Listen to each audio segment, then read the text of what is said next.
Fais-moi lire. Abdoulaye Abdelkader, bonjour. Oui. Merci d'avoir accepté l'invitation. Le... Parlez-nous un peu de votre projet Fais-moi lire, où c'est à travers cet écrit que vous voulez inviter le public à lire cet ouvrage. Il s'agit de quoi? Oh, déjà, merci pour l'invitation. Moi, je suis déjà passé ici. Donc, c'était la fois dernière pour parler de mon livre. Ce livre que vous tenez en main, Les rêves d'une bachelière. Donc, c'est un livre que j'ai publié cette année, en mai 2025. Et donc, nous avons, dans le cadre de sa vulgarisation, de sa promotion, nous avons jugé nécessaire d'initier ce projet. Donc, le projet Fais-moi lire. Question de pousser les jeunes, surtout les jeunes élèves, à lire. Nous avons fait un constat amer, comme quoi les Tchadiens n'aiment pas lire. Et comme disait Victor Hugo, lire, c'est boire et manger. L'esprit qui ne lit pas maigrit comme le corps qui ne mange pas. Et donc, si nous avons tous ces problèmes, c'est parce que nous ne lisons pas. Le peuple tchadien, c'est un peuple, en arabe, comme on le dit souvent, donc tout commence par la lecture. Or, nous passons la majeure partie de notre temps à nous divertir. Disons, si on ne travaille pas, on se divertit. Mais on se divertit avec quoi? Avec l'écran. Donc on a les smartphones, ou bien on suit les chaînes télévisées. Mais même s'il faut suivre des chaînes, il y a des chaînes où on peut apprendre, tirer profit du temps qu'on passe devant cet écran. Or, les jeunes, nous qui sommes ici, par exemple, nous sommes tout le temps actifs sur les réseaux sociaux. Mais on ne consacre pas un temps pour la lecture. Et s'il faut faire, comment dire, s'il faut recenser les organisations de la société civile, ces derniers temps, nous avons constaté qu'il y a des associations qu'on crée et qui œuvrent dans l'humanitaire. Pourquoi? Parce qu'ils ont constaté que le peuple tchadien a faim. Donc, nous, voilà. Donc, le but de ce projet, c'est de valoriser la littérature tchadienne. Sur ce passage que je viens de lire, vous avez parlé également des conditions des étudiants tchadiens en Ngaoundéré. Quelle coïncidence avec le président qui est déjà là. Et quelque part, vous avez dit, pour envoyer Djamila étudier au Cameroun, il faut l'approbation des grands-parents. Et voilà. Il faut d'abord réfléchir. Pourquoi réfléchir avant d'envoyer Djamila au Cameroun étudier? Comme venait de dire l'ex-président tout à l'heure, donc étudier loin de chez soi, c'est s'exposer quelquefois. Donc, il y a tous ces risques que les jeunes Tchadiens encourent pendant leur séjour académique au Cameroun. C'est pourquoi ces grands-parents sont réticents et sont méfiants. Parce que chaque jour, on annonce des cas de meurtre, comme disait l'ex-président. Et donc, ils vivent le calvaire. Pas tous les étudiants tchadiens, mais certains d'entre eux.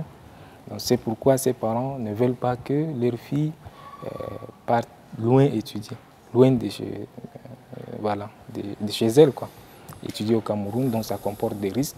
Et surtout, elle sera courtisée, exposée. Voilà. Surtout que quelque part, on a vu un jeune judo du quartier qui lui faisait la cour. Mais pour stopper, il faut qu'elle parte ailleurs et voilà, assurer un avenir meilleur. Voilà. Donc, pour l'initiative, Fais-moi lire.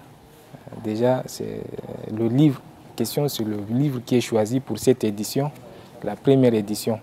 Donc, comme je le disais tantôt, le projet Fais-moi lire consiste à distribuer gratuitement des exemplaires d'un livre écrit par un auteur tchadien.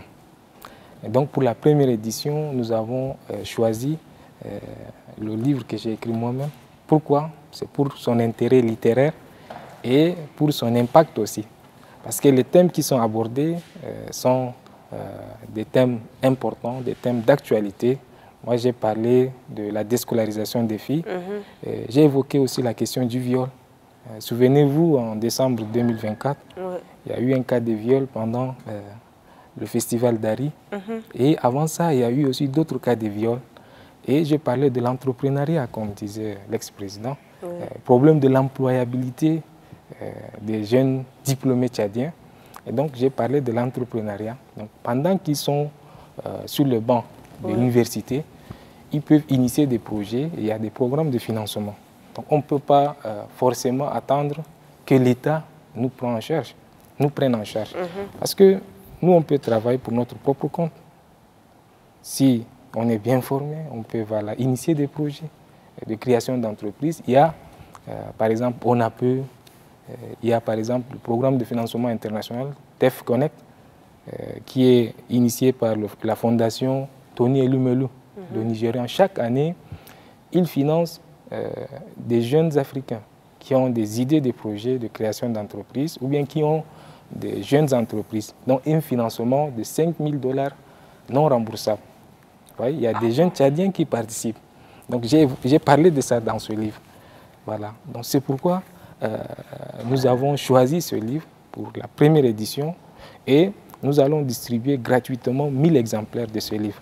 Donc, on a monté le projet, nous sommes allés déposer un peu partout pour le financement parce qu'on ne peut pas réaliser un tel projet sans financement. Nous sommes allés solliciter le financement auprès de nos aînés, des autorités, et ils nous ont promis de nous accompagner. Voilà. Et là, nous avons choisi des établissements scolaires publics, 10 établissements, un établissement par arrondissement. Nous avons aussi choisi des bibliothèques publiques, des maisons des jeunes des quartiers, les CLAC, donc Centre de lecture et d'animation culturelle. Donc, par exemple, pour les établissements scolaires, nous avons prévu 50 exemplaires pour chaque établissement. Donc, ces exemplaires seront déposés dans les bibliothèques.